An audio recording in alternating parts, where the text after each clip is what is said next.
everyone. I am Crawlers, and DICE just put out about 30 seconds of a dirt bike dev footage on Battlefield Battlelog, blog, um, together with some backstory from Malin von Edfa von Matern. I'm sure I butchered his name. Sorry about that. He is the QA analyst for Battlefield.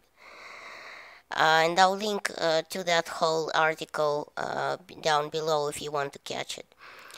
But he basically says that the dirt bike is his favorite vehicle when it comes to getting somewhere in a hurry and, having a lot of fun while doing it.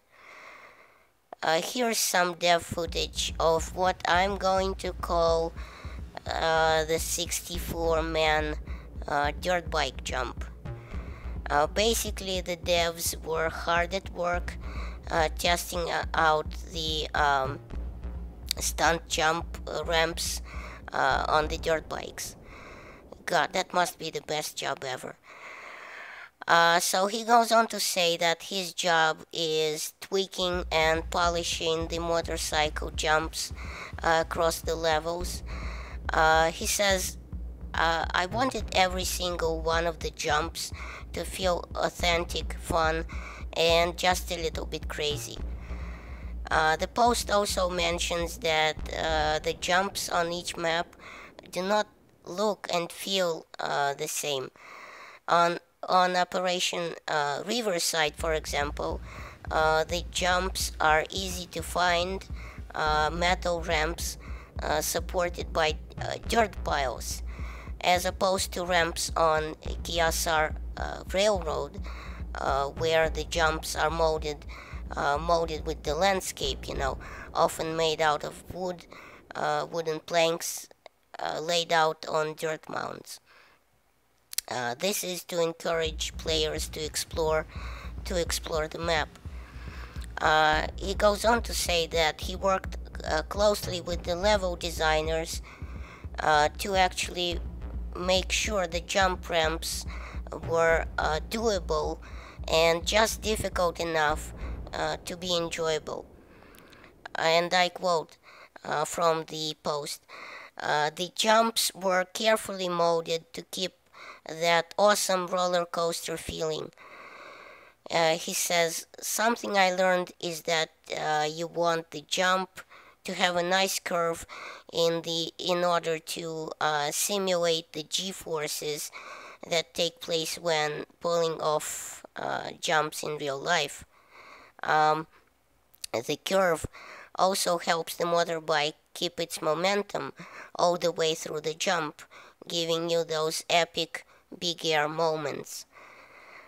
He says that on Operation Riverside, the double jump was impossible to make because the ramps were misaligned, and apparently the river was also too deep at the time, which, doesn't take a genius to see that most bikes would be drowned.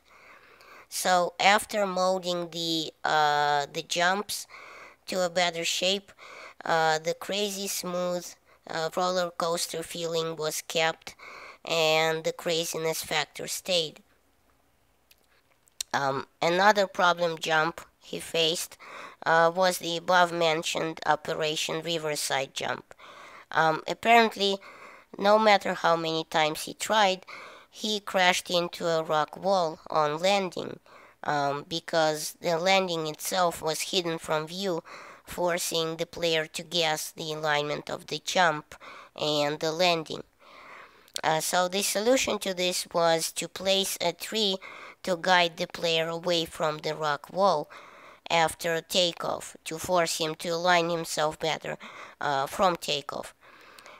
So unless your challenge is a tree survey on Operation Riverside, I suggest you aim away from the tree that's there to guide you away from the death trap.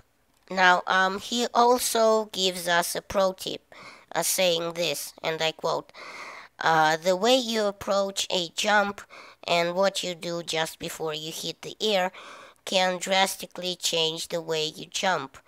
That's good to know for those times when you don't want to overshoot a jump and you need a more controlled landing.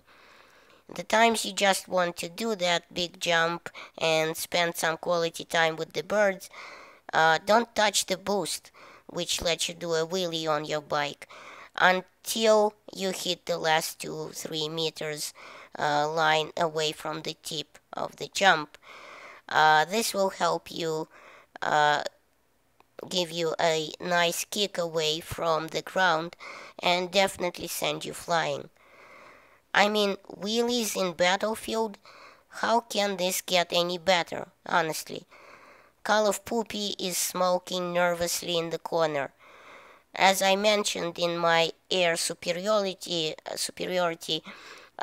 breakdown video, which I will link to the end of this one, Kal is Russian for feces, and I bet you know what poopy is. This is what I now call cod. The joke might not work for everyone, but personally I like it.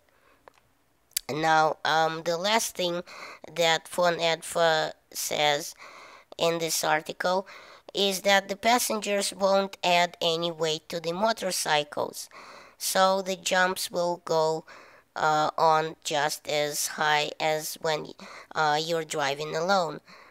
The only problem being the obstruction of view and thus aiming the passenger has because of the driver. Let's hope we won't have too many friendly kills of the driver by the passenger when he gets overzealous. As always, I have been Crawlers. Thanks for watching. Please rate, share, and subscribe. And check out my other videos linked to the end of this one. Thanks.